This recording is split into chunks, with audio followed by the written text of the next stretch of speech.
High everyone, ఇవాళ వీడియోలో అయితే మనకు కరెంట్ అఫైర్స్లో ఇంపార్టెంట్ అయిన ఫుల్ ఫామ్స్ గురించి అయితే మనం తెలుసుకుందాం. సో ఇవి చాలా కంపల్సరీ అండ్ ఇంపార్టెంట్. మన డైలీ లైఫ్లో ఇవన్నీ కూడా యూజ్ చేస్తుంటాం, బట్ చాలా మందికి వీటి యొక్క ఫుల్ ఫామ్ అనేది తెలియకపోవచ్చు. నేనైతే ఈ వీడియోలో మీకు క్లియర్గా ఎక్స్ప్లెయిన్ చేస్తాను. సో ఫస్ట్ ఫుల్ ఫామ్ వచ్చేసరికి యుఎన్. సో యుఎన్ వచ్చేసరికి యునైటెడ్ నేషన్స్. సో అమెరికా ఉంటుంది కదా, సో అక్కడ మనకి యునైటెడ్ నేషన్స్ అంటారు. సో వాటి అన్నిటిని కూడా అంటే ఒక కలిసి ఉన్న నేషన్స్ అనేది చెప్పుకోవచ్చు. So United Nations. తర్వాత NATO, so North Atlantic Treaty Organisation. So ఇదొక ఆర్గనైజేషన్. సో తర్వాత వచ్చేసరికి WHO, World Health Organisation. So మనం డైలీ లైఫ్లో చాలా వరకు వింటుంటాం. సో WHO న్యూస్లో కానీ తర్వాత చాలా ప్లేస్లో మనం WHO అనేది వింటుంటాం. So World Health Organisation. So ఇది అనేది ఏం చేస్తుందంటే, సో మన వరల్డ్లో మెడికల్ సంబంధించి హెల్త్కి సంబంధించి సో రీసెర్చెస్ కానీ న్యూ ఇన్వెంటివ్స్, మనకి ఇప్పుడు కరోనా వైరస్ వచ్చింది, సో దానికి యాంటీబయాటిక్ ఇవన్నీ కూడా మనకు రీసెర్చ్ భాగంగా మనకు WHO అనేది మన వరల్డ్ మొత్తానికి హెల్త్ పరంగా ఒక రెస్పాన్సిబిలిటీ అయితే తీసుకుంటుంది.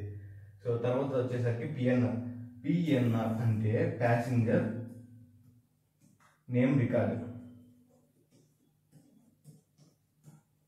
మనం ఇది ట్రైన్స్లో వింటుంటాం. సో మనం ఏదైనా బుకింగ్ చేసుకున్నాం అనుకునే టికెట్, దాని మీద మనకు PNR నెంబర్ అయితే ఉంటుంది. సో అది అసలు ఆ పేరు ఆ నేమ్ అనేది ఏ నెంబర్లో రికార్డ్ అయింది ప్యాసింజర్ది అని మనకు PNR అయితే ఉంటుంది.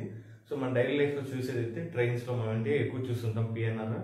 అండ్ ఇంకా చాలా ప్లేస్లో కూడా PNR అయితే ఉంటుంది, బట్ మనకు చాలా వరకు తెలిసిన అంటే ట్రైన్లో. సో మనకు ట్రైన్స్లో అయితే మనకు PNR అయితే మనం చూస్తూ ఉంటాం. తర్వాత APK. మనం మోస్ట్ ఆఫ్ ది మొబైల్ ఫోన్స్లో యూజ్ చేస్తున్న యాప్స్ అన్ని కూడా APK అంటారు. సో APK ఫార్మాట్ అంటారు కదా, సో దాన్ని ఏమంటారు అంటే ఆండ్రాయిడ్ ప్యాకేజ్ అంటారు. సో దీని ఫుల్ ఫామ్ వచ్చేసరికి ఆండ్రాయిడ్ ప్యాకేజ్. సో మన ఆండ్రాయిడ్ మొబైల్స్లో సో iOSలో ఉన్న యాప్స్ అయితే అవి సపరేట్ వస్తాయి, iOS యాప్స్ అవి. సో అవి కాదు. సో APK ఫుల్ ఫామ్ వచ్చేసరికి ఆండ్రాయిడ్ ప్యాకేజ్. తర్వాత UIDAT. సో దీని ఫుల్ ఫామ్ వచ్చేసరికి మనకి unique identification authority of India. అంటే మనకు ఏదైతే ఆధార్ కార్డ్ నెంబర్ ఉందో, సో అది ఈ UIDAI వెబ్సైట్లో నుంచి మనమైతే ఆ చేంజెస్ కానీ అలాంటివి అయితే మనము చేసుకుంటూ ఉంటాం కాబట్టి, సో దాన్ని అంటే ఒక మనిషికి కావాల్సిన ఐడెంటిఫికేషన్ అథారిటీ అనేది మనకు ఇదైతే కలిగిస్తుంది.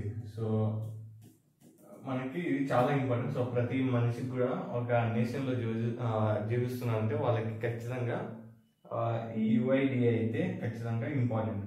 తర్వాత NCERT, national council of education research and training.